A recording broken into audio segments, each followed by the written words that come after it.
जय हिंद बच्चों, आप सभी का स्वागत है Rahman physics and GS classes में। चलिए, मैं रहमान सर आप सभी का स्वागत करता हूं आज के इस क्लास में। आज की इस क्लास में हम लोग क्लास 12 का बहुत ही इंपॉर्टेंट चैप्टर पढ़ने वाले हैं, जिसका नाम है नाभिक एवं रेडियो सक्रियता, न्यूक्लियस एंड रेडियो एक्टिविटी।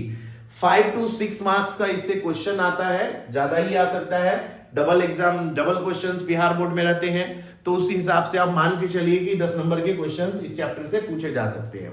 ठीक है, मॉडर्न फिजिक्स का ये बहुत ही इंपॉर्टेंट चैप्टर है, जिससे आपके एग्जामिनेशन में अच्छे खासे क्वेश्चंस आते हैं। ठीक है, अब देखिए इस चैप्टर में तो नाभिक एवं रेडियो सक्रियता, तो नाभिक की बात जब हम लोग करते हैं तो नाभिक की बात करते हैं कि नाभिक के बारे में हम लोग लास्ट चैप्टर जो एटॉमिक स्ट्रक्चर आपने पढ़ा होगा, उस चैप्टर में हम लोगों ने पढ़ा कि नाभिक क्या होता है। परमाणु का संपूर्ण द्रव्यमान और धनावेश उसके एक छोटे से संपूर्ण धनावेश और द्रव्यमान उसके एक छोटे से केंद्र में रहता है, जिसको हम लोग नाभिक कहते हैं। नाभिक धनावेशित होता है।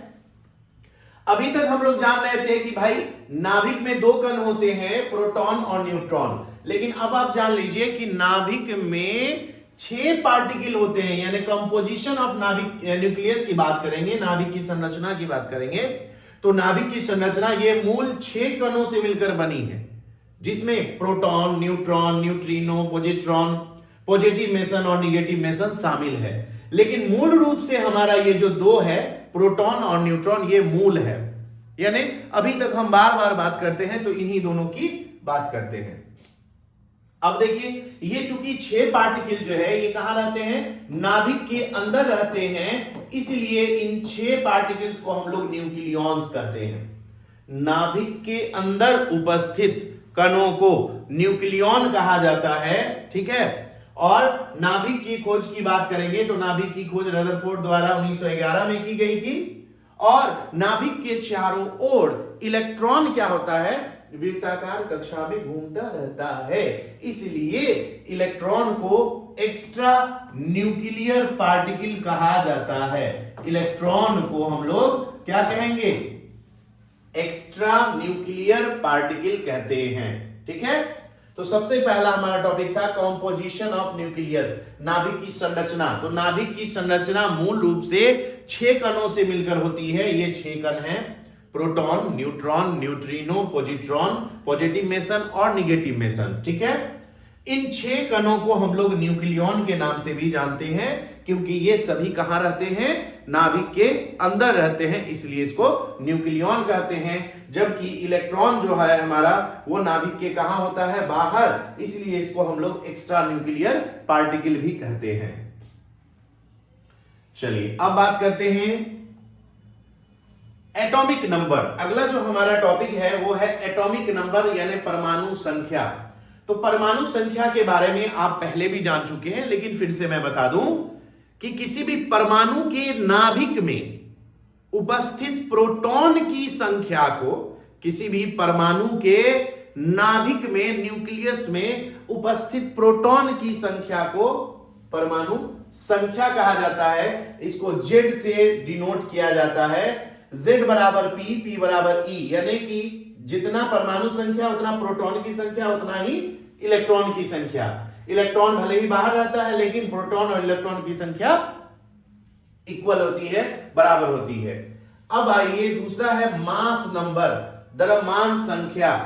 तो अब बात करते हैं किसी भी तत्व के, परमाणु के नाभिक में उपस्थित प्रोटॉन और न्यूट्रॉन की कुल संख्या के योग को, यानी P प्लस N के योग को ही क्या कहते हैं हम लोग, मास नंबर यानी द्रव्यमान संख्या कहते हैं। ठीक है, तो A बराबर P प्लस N और P को हम लोग Z कहते हैं, तो N बराबर A माइनस Z। अब देखो, किसी भी एलिमेंट का सिंबल, मान लीजिए ये सोडियम है, सोडियम का सिंबल है Na, परमाणु संख्या 11, द्रव्यमान संख्या 23 है ना, ऐसे भी लिख सकते हैं इसको। तो इसका मतलब एलिमेंट हो गया सोडियम, परमाणु संख्या Z हो गया 11 और द्रव्यमान संख्या हो गया 23। तो न्यूट्रॉन की संख्या कैसे निकालेंगे, A माइनस Z, 23 माइनस 11 बराबर 12।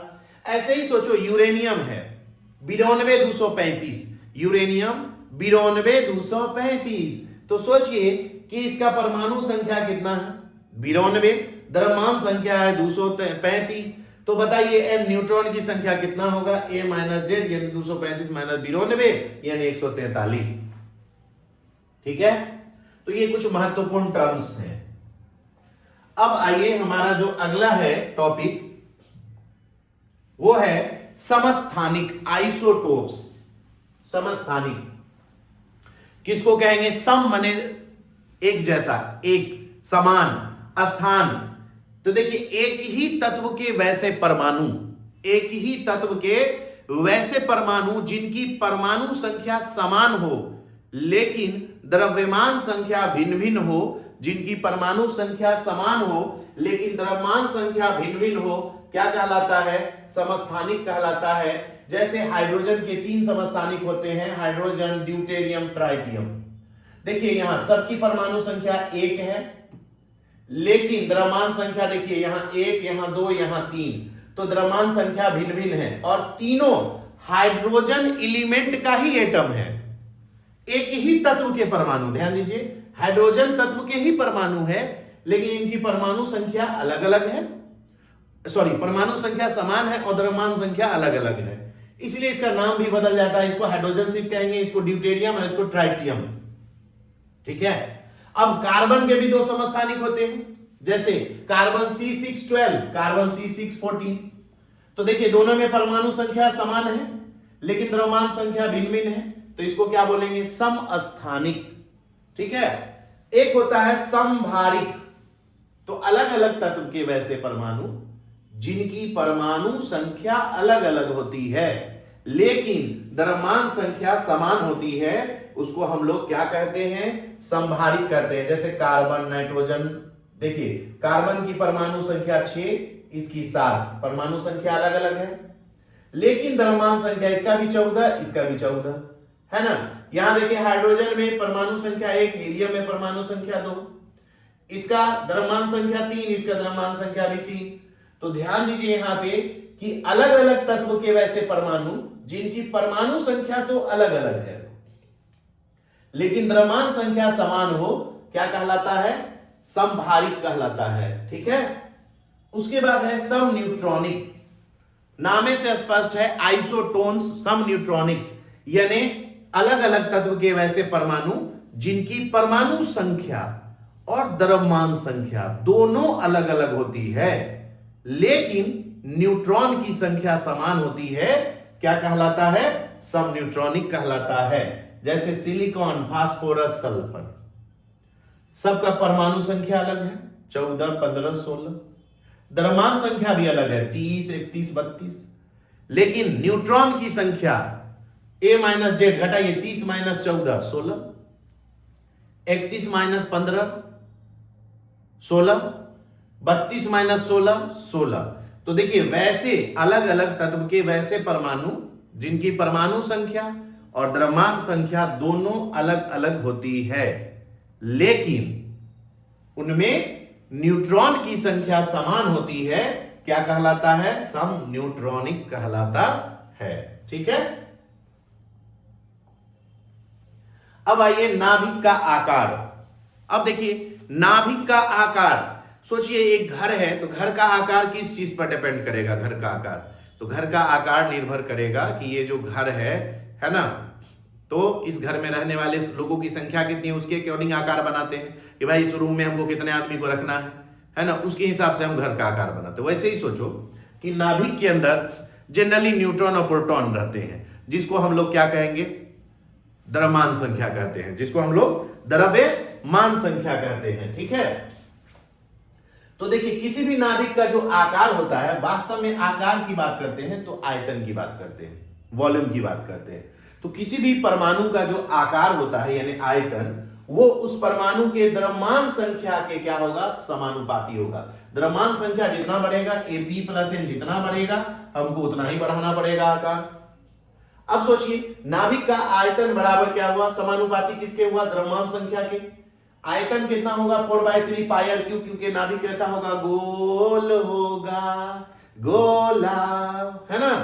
गोला का आयतन 4/3 पाई r क्यूब। अब ये 4/3 पाई ये कांस्टेंट है, तो ये हट गया क्योंकि ये निर्भर नहीं करेगा, ये नहीं बदलेगा, तो r क्यूब समानुपाती होगा a के।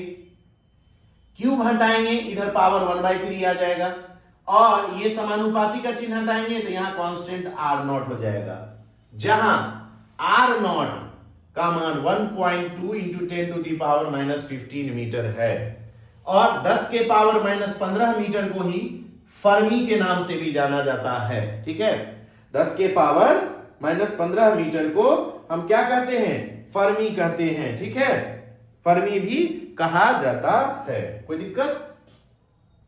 उम्मीद है आप लोगों को दिक्कत नहीं होगी बच्चों।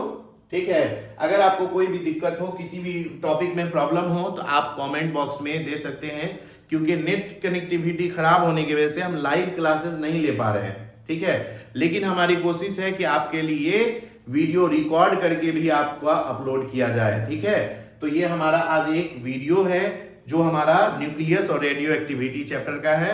एक वन शॉट वीडियो है जिसमें हम पूरे चैप्टर को आपके लिए क्लियर कर रहे हैं। ठीक है, अब देखिए, तो ये फॉर्मूला याद रखेंगे, ये भी ऑब्जेक्टिव में बिहार बोर्ड में पूछा हुआ है। फर्मी भी पूछा हुआ है। एक फर्मी बराबर कितना होता है? 10 के पावर -15 मीटर के, और r जो होता है किसके समानुपाती होता है? तो ध्यान रखेंगे a के पावर 1/3 के। अब देखिए, एक नोट याद रखना है आपको, ऑब्जेक्टिव इससे भी पूछा हुआ है कि किसी भी नाभिकीय घनत्व जो होता है सभी तत्वों के नाभिक के लिए समान होता है, चाहे वो लोहा का परमाणु हो, नाभिक हो, लोहा के परमाणु का नाभिक, या फिर तांबा के परमाणु का नाभिक, तो सभी तत्व के परमाणु के नाभिक के लिए ये घनत्व जो होता है वो कांस्टेंट होता है, और इसका मान होता है 2.30 गुने 10 के पावर 17 केजी पर मीटर क्यूब। और इसको अगर हम सिर्फ पावर के रूप में रिप्रेजेंट करेंगे, कोटि के रूप में, तो 10 के पावर 17 केजी पर मीटर क्यूब होगा, पर मीटर क्यूब। ठीक है, हेलो,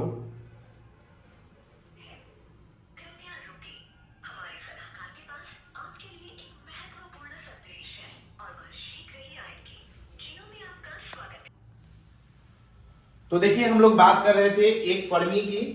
तो एक फर्मी जो होता है 10 के पावर -15 मीटर के बराबर होता है। उसके बाद बात कर रहे थे घनत्व की, नाभिकीय घनत्व। तो किसी भी नाभिक के लिए नाभिकीय घनत्व जो होता है वो 2.30 इंटू 10⁻17 केजी पर मीटर क्यूब के बराबर होता है। ठीक है, तो ये हो गया नाभिकीय घनत्व।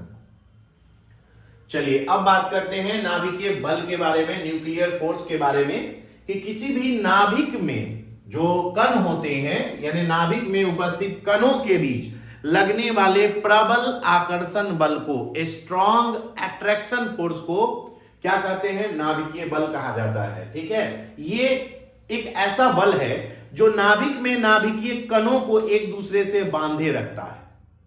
नाभिकीय बल के कारण ही प्रोटॉन, न्यूट्रॉन एक दूसरे से जुड़े होते हैं, बंधे होते हैं, है ना, दूर नहीं हट पाते हैं। तो ये न्यूक्लियर फोर्स ही उसके लिए रिस्पॉन्सिबल है। अब इसके गुण क्या है, प्रॉपर्टीज क्या है? तो पहला हम कह सकते हैं कि यह एक अत्यंत प्रबल बल है। नाभिकीय बल जो है वो एक प्रबल बल है, एक स्ट्रॉन्ग फोर्स है, बहुत स्ट्रॉन्ग होता है। उसके बाद बहुत कम दूरी पर लगता है, इसलिए इसको लघु परासी बल भी कहते हैं। लघु मतलब छोटा, शॉर्ट रेंज फोर्स है, कम दूरी में लगता है, यानी कि 2 से 3 फर्मी के बीच लगता है। ठीक है, उसके बाद ये अविद्युत वैद्युत है, मतलब ना तो इसमें विद्युतीय गुण है और ना ही गुरुत्वीय गुण है, यानी अगुरुत्वीय है। तो ना तो ये विद्युत बल है ना गुरुत्वीय बल है। उसके बाद आवेश अनाश्रित होता है, क्योंकि सोचो न्यूट्रॉन पर तो कोई चार्ज नहीं है, फिर न्यूट्रॉन के बीच कैसे बल लग रहा है? तो इसका मतलब है कि ये आवेश पर निर्भर नहीं करता है, आवेश पर अनाश्रित है, आश्रित नहीं है। क्लियर? अब बात करते हैं अगले टॉपिक की, द्रव्यमान क्षति की।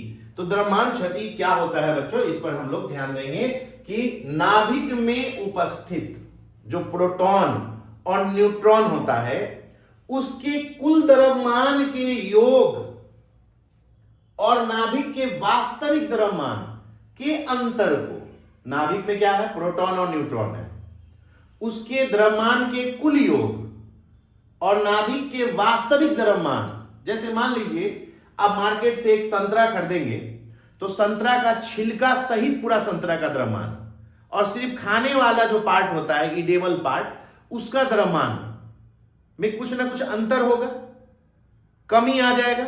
अगर हम 100 ग्राम का संतरा खरीदते हैं तो खाने वाला पार्ट 80 ग्राम होगा, तो 80 ग्राम में से 100 ग्राम हटाएंगे तो माइनस 20 ग्राम आएगा। तो वो क्या हुआ, लॉस हो गया, वही डिफेक्ट हो गया। तो देखिए यहां हम लोग इसको डेल्टा एम से लिखते हैं। Z का मतलब परमाणु संख्या, MP मतलब मास ऑफ प्रोटॉन, Mn मतलब मास ऑफ न्यूट्रॉन और A माइनस Z हुआ न्यूट्रॉन की संख्या। तो प्रोटॉन के कुल द्रव्यमान, न्यूट्रॉन के कुल द्रव्यमान के योग और वास्तविक द्रव्यमान के अंतर को, तो इसमें से m जो कि नाभिक का वास्तविक द्रव्यमान है, उसको घटा दीजिए तो हमारा निकल जाएगा द्रव्यमान क्षति, यानी कि हम लोग इसको क्या बोलेंगे, मास डिफेक्ट।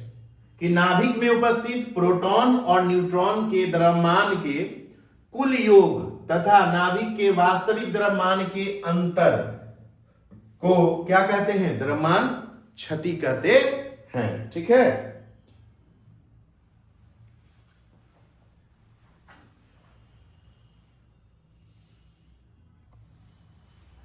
चलिए तो आगे बात करते हैं। अब हम द्रव्यमान क्षति देख लिए आपने, आप देखिए अगले टॉपिक की ओर बढ़ते हैं।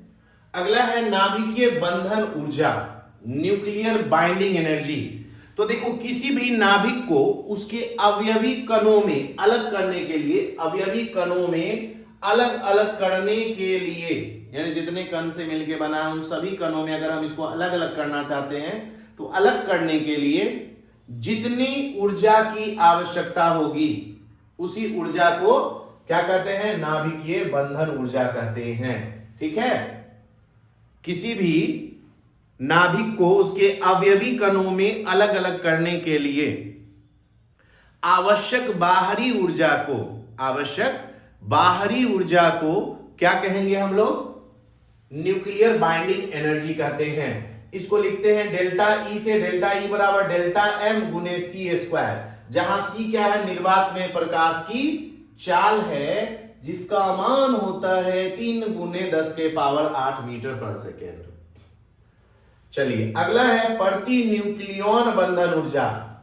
तो एक न्यूक्लियन को, न्यूक्लियन कहते हैं नाभिक में उपस्थित कण को, जैसे एक मान लीजिए प्रोटॉन है, एक न्यूट्रॉन है, या एक पॉजिट्रॉन है, या एक न्यूट्रिनो है, या एक पॉजिटिव मेसन है, या एक निगेटिव मेसन है, उसको एक न्यूक्लियन को नाभिक से अलग करने के लिए जो आवश्यक औसत ऊर्जा होती है उसी ऊर्जा को हम लोग क्या कहते हैं, आवश्यक औसत ऊर्जा को प्रति न्यूक्लियन बंधन ऊर्जा कहते हैं। बाइंडिंग एनर्जी पर न्यूक्लियन बराबर डेल्टा ई बाय ए, जहां ये क्या हुआ, द्रव्यमान क्षति ऊर्जा हो गया।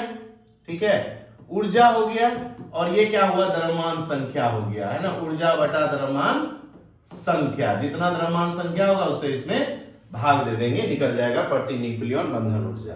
ठीक है, चलिए ये था न्यूक्लियस के बारे में। अब हम लोग चलते हैं रेडियो एक्टिविटी के बारे में, रेडियो सक्रियता की बात करते हैं बच्चों कि ये रेडियो सक्रियता क्या होता है। ठीक है, तो देखिए नेचर में, प्रकृति में कुछ ऐसे तत्व हैं जैसे रेडियम, यूरेनियम, प्लूटोनियम, कुछ ऐसे तत्व हैं जो अपने आप विघटित होकर या विखंडित होकर अल्फा, बीटा और गामा किरणों का उत्सर्जन करते हैं।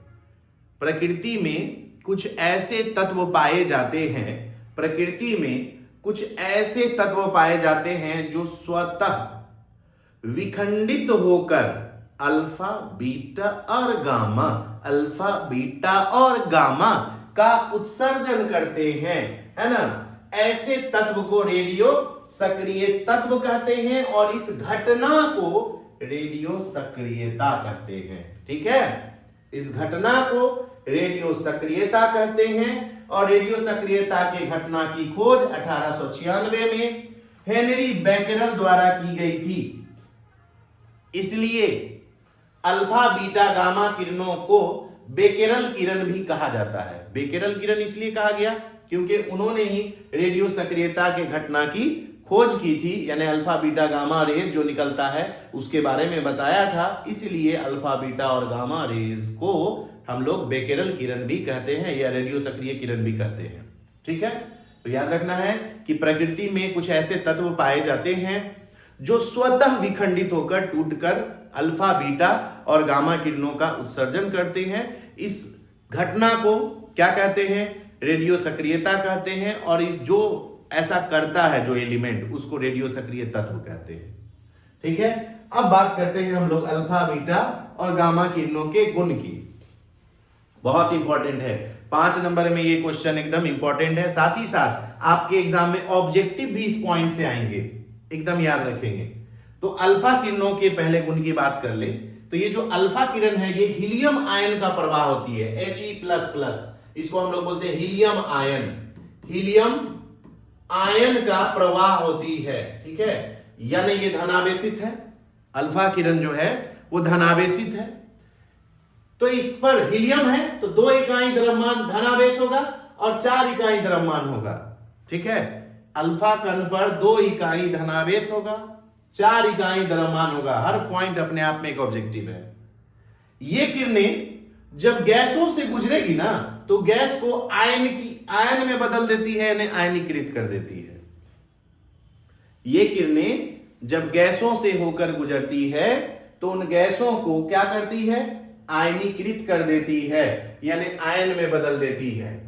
उसके बाद याद रखेंगे कि इन किरणों का जो चाल होता है वो प्रकाश के चाल का 1/10वां भाग होता है, यानी 10 गुना कम। लाइट के स्पीड से 10 गुना कम स्पीड से चलता है, इसलिए इसकी भेदन क्षमता बीटा और गामा से कम होगी, यानी आर पार जाने की क्षमता जो होगी, आर पार जाने की जो क्षमता होगी वो बीटा और गामा से कम होगी। ठीक है, अब बीटा की बात कर लें तो बीटा किरणें इलेक्ट्रॉन का एक्चुअल में प्रवाह होती है। बीटा किरणें इलेक्ट्रॉन का फ्लो है, इसका मतलब है कि इसका जो आवेश होगा -1 इकाई ऋण आवेश होगा और द्रव्यमान 1/1836 AMU होगा। उसके बाद इसकी आयनीकरण क्षमता, चूंकि इस पर चार्ज कम है तो इसकी आयनीकरण क्षमता क्या होगी? अल्फा से कम होगी। इसकी चाल प्रकाश के चाल का 9/10वां भाग होगा, यानी कि इससे ज्यादा होगा। तो इसकी भेदन क्षमता अल्फा से अधिक और गामा से कम होगी, अल्फा से अधिक और गामा से कम। अब गामा किरणों के बारे में बात करें तो देखिए ये जो होता है उच्च आवृत्ति की विद्युत चुंबकीय तरंग होती है। हम लोग इलेक्ट्रोमैग्नेटिक वेव में गामा के बारे में ऑलरेडी पढ़ चुके हैं, इसलिए गामा को गामा फोटोन भी कहते हैं। गामा को गामा फोटोन भी कहा जाता है। इसकी चाल प्रकाश के चाल के बराबर होती है। ये आवेशहीन और द्रव्यमानहीन होता है, इसका कोई आवेश नहीं होता है, इस पर कोई द्रव्यमान नहीं होता है। ठीक है, इसकी भेदन क्षमता सबसे अधिक होगी क्योंकि भाई स्पीड सबसे ज्यादा है, तो जिसकी स्पीड जितनी ज्यादा उसकी भेदन क्षमता पेनिट्रेटिंग पावर उतनी ज्यादा होगी। तो ये आर पार जाने की क्षमता सबसे ज्यादा किसमें है? इसमें। तो ऑब्जेक्टिव पूछता है कि किसकी भेदन क्षमता सबसे अधिक होती है, तो याद रखना है गामा का। उसके बाद ये दोनों विद्युत चुंबकीय क्षेत्र से विक्षेपित होगा, लेकिन ये विद्युत चुंबकीय क्षेत्र द्वारा विक्षेपित नहीं होगा क्योंकि इस पर कोई आवेश नहीं है। याद रखना है, एक ऑब्जेक्टिव ये भी पूछा हुआ है कि कौन सी किरणें अल्फा बीटा गामा में से कौन सी किरण विद्युत चुंबकीय क्षेत्र द्वारा विक्षेपित नहीं होती है, तो ये नहीं होगी क्योंकि इस पे कोई चार्ज नहीं है, तो चार्ज लेस है, तो इलेक्ट्रोमैग्नेटिक फील्ड का इस पर कोई प्रभाव नहीं पड़ेगा, उसको देख के ये विक्षेपित नहीं होगी, है ना। चलिए अब हम लोग चलते हैं, अगला जो हमारा टॉपिक है विस्थापन नियम। ठीक है, इसकी बात करेंगे, विस्थापन नियम की बात हम लोग कर लेते हैं। ठीक है, चलिए तो हम बात कर रहे हैं विस्थापन नियम की। तो विस्थापन नियम क्या है? तो देखिए सभी रेडियो सक्रिय विघटन में पहला नियम है कि जितना भी रेडियो सक्रिय विघटन होता है बच्चों, जितना भी रेडियो सक्रिय तत्व टूटता है, उस टूटने के दौरान एक बार में या तो अल्फा निकलेगा या बीटा निकलेगा। ना तो दोनों एक साथ निकलेगा ना ही एक से अधिक। तो यहीं पे इसी पॉइंट को हमने लिखा है कि सभी रेडियो सक्रिय विघटन में या तो एक अल्फा कण या एक बीटा कण निकलता है, अर्थात ना तो दोनों, ना तो एक से अधिक और ना ही दोनों एक साथ निकलेगा। ठीक है, उसके बाद एक अल्फा कण अगर निकलता है, ध्यान दीजिए, एक अल्फा कण निकलेगा तो नए तत्व का परमाणु बनेगा। ध्यान दीजिए, यहां रेडियम है, रेडॉन बन गया, जिसकी परमाणु संख्या 2 इकाई कम जाएगी और द्रव्यमान संख्या 4 इकाई। अगर हम किसी भी एलिमेंट में से एक अल्फा कण निकाल लेंगे तो नया तत्व बनेगा, उस तत्व की परमाणु संख्या पहले वाले से 2 इकाई कम जाएगी और द्रव्यमान संख्या 4 इकाई कम जाएगी, क्योंकि ये हीलियम है, अल्फा कण एक हीलियम है, तो एक हीलियम निकलेगा तो 2 और 4 होता है, हीलियम का परमाणु संख्या 2, द्रव्यमान संख्या 4, तो एक हीलियम निकल गया, तो एक हीलियम निकल गया तो द्रव्यमान संख्या 4 इकाई घट जाएगा, परमाणु संख्या 2 इकाई। तीसरा नियम, बीटा कण के निकलने से नए तत्व का परमाणु बनता है। देखिए, बीटा कण के निकलने से नए तत्व का परमाणु बनता है जिसकी परमाणु संख्या 1 इकाई बढ़ जाएगी, मूल परमाणु से 1 इकाई बढ़ जाएगी, लेकिन द्रव्यमान संख्या अपरिवर्तित रहेगी, द्रव्यमान संख्या वही रहेगा।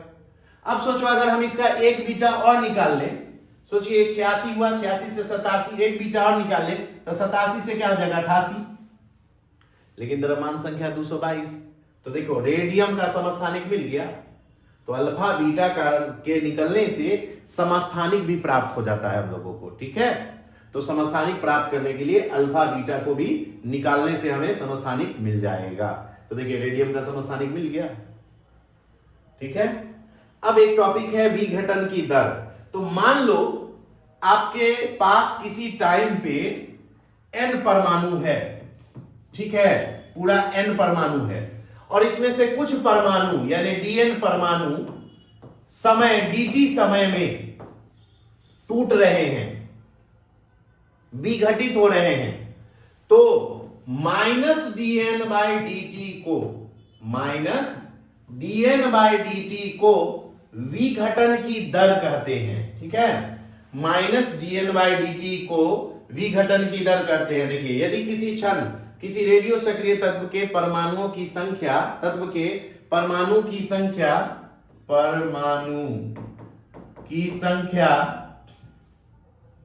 n हो तथा dn परमाणु dt समय में विघटित हो रहे हो, तो -dn/dt को विघटन की दर कहते हैं। और यहां ऋणात्मक चिन्ह से स्पष्ट होता है कि परमाणु की संख्या धीरे धीरे कम हो रही है ना, नंबर ऑफ एटम डिक्रीज हो रहा है, घटता जा रहा है। ठीक है, चलिए अब हम लोग बात करते हैं रेडियो सक्रिय विघटन के नियम की।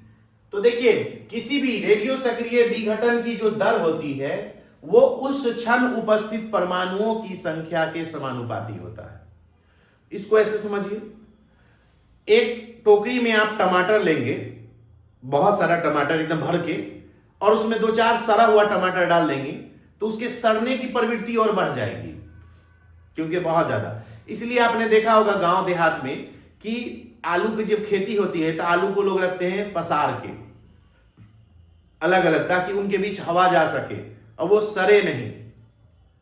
तो जितना ज्यादा, ध्यान दीजिएगा कि ये जो विघटन की दर है वो परमाणु की संख्या के समानुपाती होगी। परमाणु की संख्या जितनी ज्यादा होगी उतने ज्यादा विघटन होगा, कम होगी विघटन भी क्या होगा, कम होगा। ठीक है, चलिए समझ में आ रहा है। थोड़ा देखना पड़ता है कि वीडियो कहीं रुक तो नहीं गया है ना, क्योंकि इसको वन शॉट वीडियो हम लोग ले रहे हैं। तो चलिए देखिए, -dn/dt n के समानुपाती होगा। आपको पता है कि समानुपाती का चिन्ह हटेगा तो कोई कांस्टेंट आया है यहां पे लेम्डा, जहां लेम्डा एक नियतांक है जिसे 6 नियतांक डीके कांस्टेंट कहा जाता है। ठीक है, और इसको हम लोग लिख सकते हैं dn/dt बराबर -λn, माइनस को इधर लिख दिए, तो dn/n यहां ले आइए, dt को यहां ले जाइए, तो dn/n बराबर -λdt, दोनों ओर समाकलन कर देते हैं। तो dn/n का समाकलन करेंगे तो लोअर लिमिट n का n नॉट मान लेते हैं और अपर लिमिट n मान लेते हैं। टाइम का 0 से t तक ले लेते हैं। तो dn बाय n का जो होता है log n होता है। ln का भी मतलब log ही होता है। नेचुरल लॉगरिथम बोलते हैं इसको, प्राकृतिक लॉग। तो ln n यानी log n पढ़ेंगे इसको। log n कहां से कहां तक? n नॉट से n तक। अब ना पुट अपर लिमिट कौन है? कैपिटल M n, और लोअर लिमिट कौन है? Small n, sorry n not है, और माइनस लेमडा dt का integration t minus 0 upper limit minus lower limit. तो log m minus log n का फॉर्मूला होता है log m बटा n। तो n बटा n नॉट हो जाएगा। अब देखिए यहां पे log अगर आप हटाना चाहते हैं तो उधर जाएगा तो e के पावर में ही चला जाएगा माइनस लेमडा t। इसको बोलते हैं e को यूलर नंबर, ठीक है, यूलर नंबर बोलते हैं। अब देखिए ये n नॉट को यहां भगा दीजिए तो n बराबर n नॉट इंटू e के पावर माइनस लेमडा t, ठीक है। ये इक्वेशन लाके छोड़ देंगे हम लोग। ये हो गया रेडियो सक्रिय विघटन का नियम। इस पहले समीकरण का उपयोग हम लोग करेंगे जब हम लोग हाफ लाइफ निकालेंगे, अर्ध आयु निकालेंगे तब, ठीक है। अब देखिए तो अगला हमारा टॉपिक है अर्ध आयु। किसको कहेंगे? जितने समय में किसी रेडियो सक्रिय तत्व के परमाणुओं की संख्या, जितने समय में किसी रेडियो सक्रिय तत्व के परमाणुओं की संख्या मूल परमाणु की संख्या की आधी रह जाती है, उसको अर्ध आयु कहते हैं। जैसे मान लीजिए अगर 10,000 एटम है और जितने टाइम के बाद 10,000 से 5,000 हो जाए, उसको हम हाफ लाइफ कहेंगे। या 100 ग्राम रखे और 50 ग्राम होने में जितना टाइम लग गया, उसी को हम लोग क्या बोलेंगे? अर्ध आयु। अब हम समीकरण 1 से चलते हैं, फ्रॉम इक्वेशन फर्स्ट, जो अभी हम लोग पढ़े थे। From equation first log n by n not is equal to minus lambda t। अब सोचो अगर टाइम 0 है तो परमाणु की संख्या n नॉट, टाइम जब t हाफ लिए तो परमाणु की संख्या पहले का आधा हो जाएगा। अब रखिए log n नॉट बाय 2 बटा में n नॉट, n नॉट से n नॉट क्या हो गया? स्वाहा हो गया। क्या बचा? log 1/2 है ना, माइनस लेमडा t हाफ। अब इस log को हटाएंगे तो इसको माइनस को इसमें ले जाएंगे तो इसका वैल्यू आ जाएगा 2.303 इंटू log 2, और log 2 का मान रख देंगे इसमें तो हमारा वैल्यू आ जाएगा 0.693 बाय लेमडा, क्योंकि लेमडा यहां सटा में इधर गया बटा में। बहुत ज्यादा आपको log वगैरह यहां पे याद रखने की जरूरत नहीं है, बस आप ये 2 लाइन जरूर याद कर लीजिएगा और कुछ करना नहीं है, क्योंकि आपको एग्जाम पर्पज से अभी हम पढ़ा रहे हैं। तो यहां पे आपको बहुत ज्यादा कॉन्सेप्ट इसकी जरूरत नहीं है, इसके कॉन्सेप्ट की जरूरत नहीं है। जो मैथ के स्टूडेंट होंगे उनको ऑलरेडी पता होगा ये कॉन्सेप्ट कैसे आया, ठीक है। जो बायो वाले स्टूडेंट हैं उनको थोड़ा प्रॉब्लम हो सकता है, बट घबराए नहीं, इसको आप बस थोड़ा सा अभी याद कर लें, क्योंकि अभी लास्ट टाइम चल रहा है तो हम लोग कम समय में ज्यादा कंटेंट देना है, तो इसलिए हम लोग को थोड़ा सा शॉर्ट करना पड़ा। अब एक होता है औसत आयु, एवरेज लाइफ। किसी भी चीज का एवरेज लाइफ जो होता है बच्चों, उसके हाफ लाइफ यानी सॉरी डीके कांस्टेंट 6 नियतांक का उल्टा। अगर सोचिए कोई चीज कम सड़ेगा तो उसका उम्र बढ़ेगा, ठीक है। तो यहां पे वही बात हुआ कि औसत आयु 6 नियतांक के व्युत्क्रम को कहा जाता है। किसी रेडियो सक्रिय तत्व की औसत आयु उसके 6 नियतांक के व्युत्क्रम को कहा जाता है। तो t बराबर 1 बाय लेमडा, तो t बराबर 1 by 0.693 by T half, T half ऊपर चला जाएगा। अब क्रॉस गुना कर दीजिए तो टी हाफ बराबर 0.693 इंटू टी, इसको बोलते हैं हाफ लाइफ। हाफ लाइफ बराबर हो गया 0.693 इंटू एवरेज लाइफ, ठीक है। ये हो गया हमारा रेडियो एक्टिविटी में, ठीक है। अगले टॉपिक की ओर हम लोग बढ़ते हैं। ये हाफ लाइफ एवरेज लाइफ हो गया। अक्सर क्वेश्चन पूछता है कि अर्ध आयु और औसत आयु के बीच संबंध लाइए या अर्ध आयु का व्यंजक लाइए, तो ये आपको लाना होगा। चलिए अब बात करते हैं नाभिकीय ऊर्जा की। तो देखिए नाभिकीय ऊर्जा क्या होता है बच्चों। नाभिकीय अभिक्रिया के दौरान जो ऊर्जा हमें प्राप्त होती है उस ऊर्जा को हम लोग क्या कहते हैं? नाभिकीय ऊर्जा कहते हैं। ठीक है, नाभिकीय अभिक्रिया के दौरान जो ऊर्जा प्राप्त होती है, जो ऊर्जा निकलती है, उत्सर्जित होती है, उसी ऊर्जा को क्या कहेंगे? नाभिकीय ऊर्जा। और नाभिकीय अभिक्रिया दो प्रकार की होती है, एक नाभिकीय विखंडन और एक नाभिकीय संलयन। विखंडन मतलब होता है जब एक बड़ा नाभिक दो छोटे छोटे नाभिकों में टूट जाता है या विघटित हो जाता है तो इसको नाभिकीय विखंडन कहते हैं।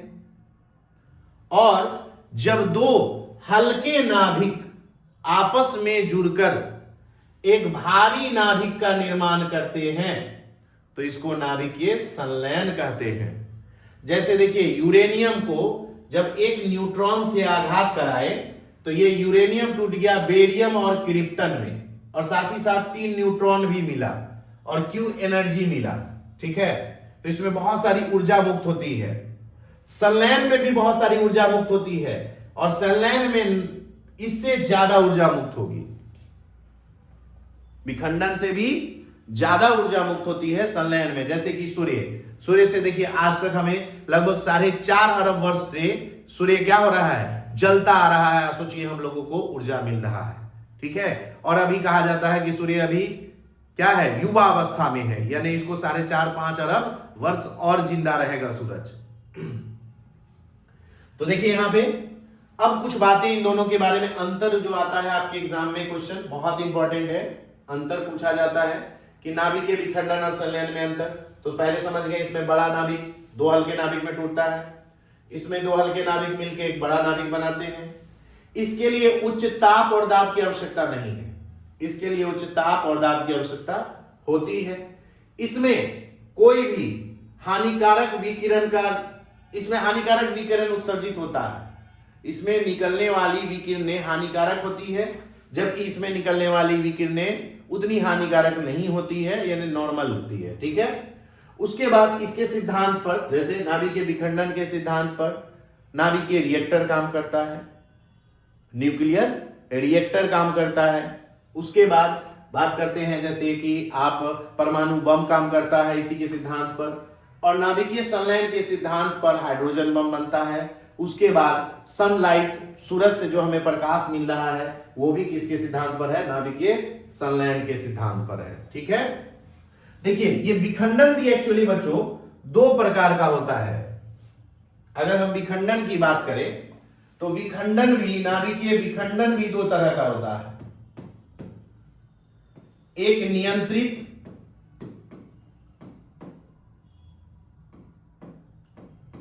नियंत्रित और एक होता है अनियंत्रित।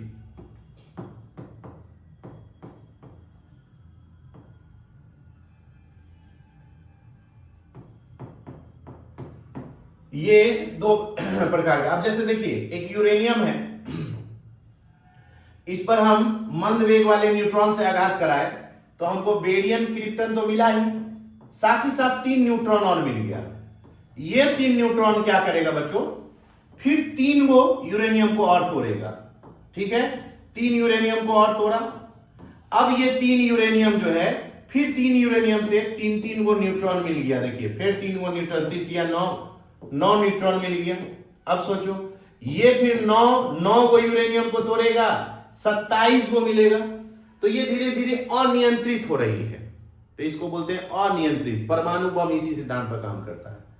लेकिन इसी के बीच में अगर हम कैडमियम का रॉड घुसा दे तो क्या करेगा? जिसको हम लोग नियंत्रक छड़ कहते हैं, नियंत्रक छड़, तो वो क्या करेगा? 2 न्यूट्रॉन को अवशोषित कर लेगा, बचेगा 1, फिर एक को तोड़ेगा, फिर 3 मिलेगा, फिर 2 को अवशोषित करेगा, तो वो हो गया नियंत्रित। उसके सिद्धांत पर काम करता है ये हमारा न्यूक्लियर रिएक्टर। ठीक है, नाभिकीय रिएक्टर जो है वो नियंत्रित विखंडन अभिक्रिया के सिद्धांत पर काम करता है। ठीक है, अब देखिए न्यूक्लियर रिएक्टर में क्या होता है बच्चों? ये न्यूक्लियर रिएक्टर का डायग्राम है। इस न्यूक्लियर रिएक्टर में सबसे पहले तो ये देखिए एक शील्डिंग होता है, जिसको हम लोग कवच या परिरक्षण भी कहते हैं। परिरक्षण है ना, एक परिरक्षण होता है जो बहुत मोटे सीमेंट का, कंक्रीट का बना होता है, जो चारों ओर काम करने वाले लोगों को बचाता है इससे निकलने वाली विकिरण जो होती है उससे। उसके अंदर एक चैम्बर होता है, इसको हम लोग बोलेंगे चैम्बर। इस चैम्बर में मंदक होता है